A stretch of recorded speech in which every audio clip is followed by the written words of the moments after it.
Thomas Carlyle said, "Genius is an infinite capacity for taking pains."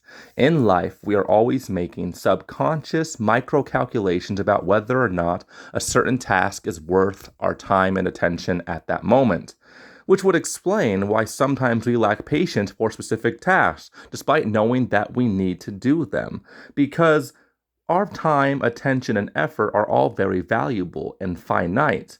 For example, when you procrastinate something, you are pushing back that task to a later date, and you are waiting until that task becomes valuable enough for you to spend time and attention on it, because patience really is a virtue, but it is not a moral virtue, it is an economic virtue, and I think viewing patience in those terms is a lot more accurate. The blog post, I'll link it in the description below. What a wonderful thought to start the week on. Welcome to the reading vlog. David Allen said, "The mind is for having ideas, not holding them." The work of nonfiction I'm focusing on for this week is Building Your Second Brain by Tiago Forte. I've been subscribed to the author's channel for a few weeks now, and I really enjoy his work, so I thought I should pick up his book. And right away, I'm impressed. It is very compelling, it is very inspiring, and it is very ambitious. This is not your everyday productivity book.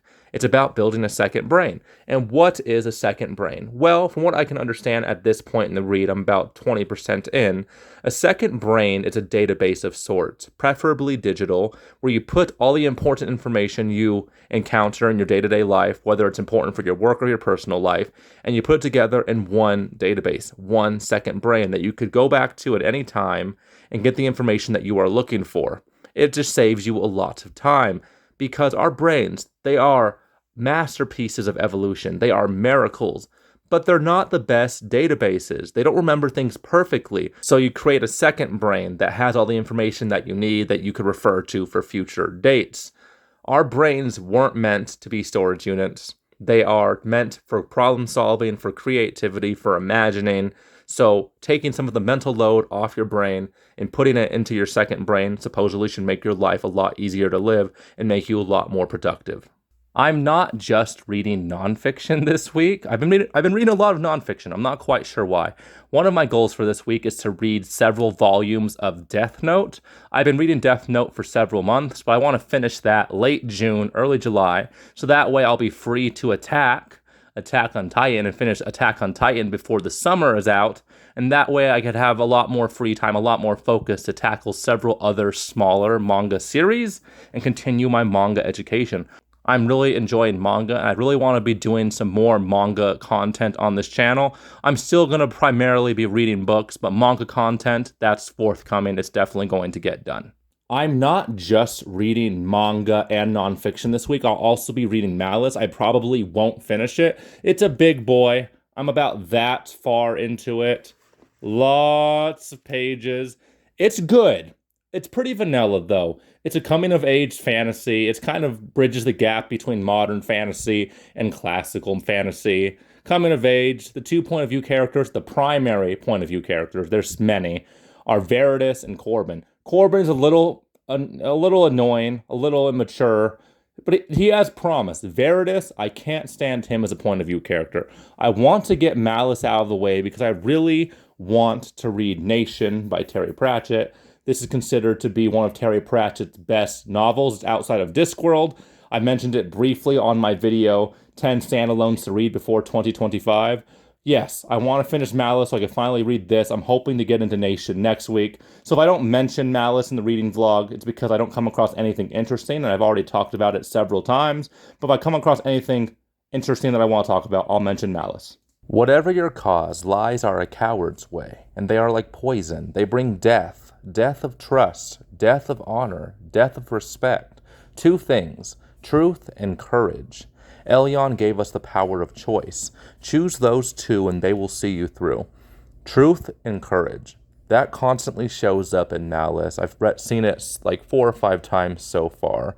And I've been pondering like what that really means and why that's resonating so strongly with me.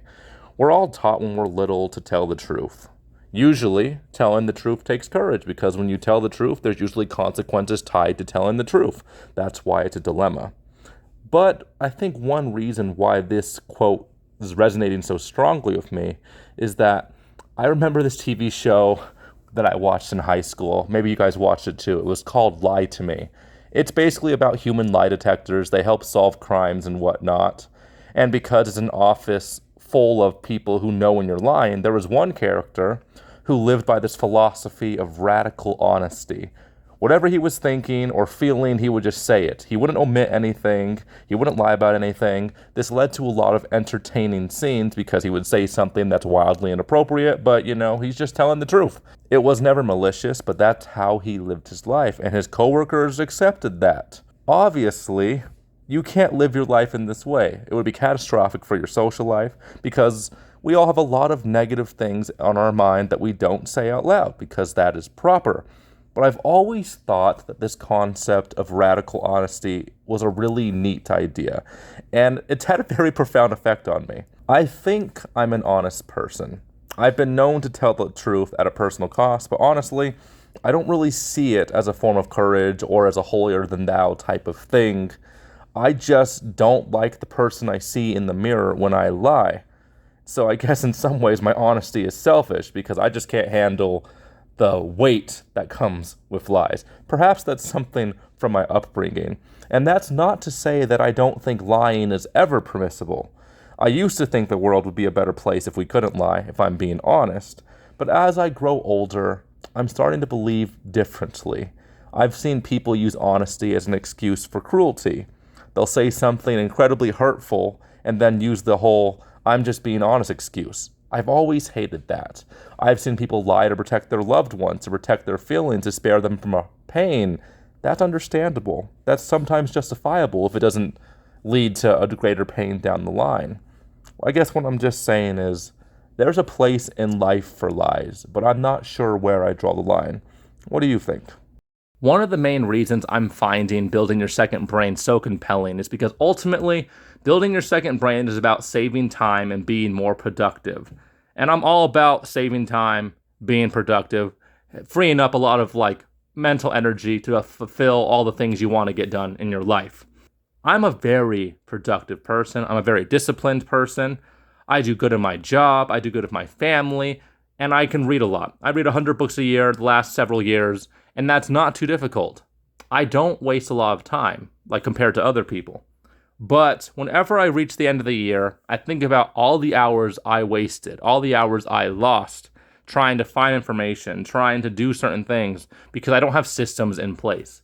And building your second brain is about implementing systems that help you build a second brain to act as a database. So that way you don't lose hours and hours of your time that compound across years trying to find information that you know the gist of it, but you don't have access to it, and you're trying to search for it, and you're trying to find it, and by that time you find it, you've lost inspiration, you've lost motivation, you've lost energy, and yeah, I really want to build my second brain because I feel like I'm losing control of my faculties with age, and I'm only 29. I'm learning a lot of lessons this Thursday, and one of the things I'm experiencing right now is really highlighting one of the passages I'm reading from Building Your Second Brain. There's a section where it talks about how you shouldn't tackle a project unless 80% of the work is already done. You build your second brain so that way you have plenty of information and resources to reference and use, so that way you're never truly starting from scratch. I'm not sure how I'm going to apply that to YouTubing and for my job and life in general, but I really do wish I had 80% of this project done before I started editing this video because this is a Herculean task for me right now. Friday. So after a lot of meditation and thought, I think I'm going to have to be giving up on one of my goals for 2024. One of the main goals for this year was to upload 200 videos to the channel. I'm a little behind schedule, but that goal is still very attainable. But after the ordeal of yesterday, oh my Lanta, it took me over 4 hours to edit the series review for Orange. I got it done, I uploaded it, and I watched it this morning, and it was still subpar. My first real manga review where I had visual things that I was doing with tricks that I learned, and it's still not up to the level that is expected for manga reviews on YouTube. So, focusing on quantity is not working for me. I was under the impression that if every time I made a video, I learned one new trick and I focused on quantity, the quality would improve. And the quality is improving, but at a very glacial pace. I think the best way to improve my quality is to focus on quality. So I think next week, I'm just going to focus on getting the vlog done and making one really good video. Focusing on quantity is not getting to me to where I'm at. It's not making me feel satisfied and happy with the content I am pumping out. So yes, focus on quality over quantity. Tomorrow I'm pretty busy. I have a very filled up schedule. But Sunday I'm going to be finishing Building Your Second Brain. Hopefully tomorrow I could finish Volume 4 of Death Note, and that way I'll be able to finish one work of nonfiction and one manga for this week. Sunday, the final page count for this week, 525 pages. I read 73 pages of Malice. I have about that much left. 205 pages of Death Note. This is Volume 5. I read Volume 4 in ebook version. And 247 pages from Building Your Second Brain. I finished one volume of manga and one work of nonfiction and got about 12% done of Malice. Not the worst week, not the best week in terms of reading and in page count. I wanted to read a lot more manga, but Building Your Second Brain took a lot of brain power. Couple that with all the time it took me to film the series review for Orange and getting that uploaded and getting that edited. I ran into some roadblocks. So page count wasn't too much of a success, but in terms of learning and inspiration and motivation, a very successful week indeed. I'm already applying several lessons I learned from Building Your Second Brain into my daily life. I've been using it all week. One of my goals for the next several weeks is every day I'm going to try to capture and cut 10 clips from various movies and TV shows that I like to use in my long-form content. That way, I can give you guys some entertaining cutaway scenes while I do voiceover. I think that'll help a lot with retention and making my videos seem a lot more professional. What's on the agenda for next week? I am either going to get a series review of the Book of the Ancestor done, or I'm going to get a series review of Fire Punch done. I'm not quite sure which one I'm going to get done. Whatever one I can make higher quality in the time given, that's what I'm going to focus on. So probably Book of the Ancestor, but we'll see. Fire Punch might be being uploaded on Thursday. I think a lot of things are looking up for the channel. I'm going to be focusing on quality, not quantity. And I think my best videos are ahead of me. And this week was pretty dang good. Maybe not in terms of reading, but in terms of everything else. But next week will be a great week, a better week than this week. And I'll see you guys next time.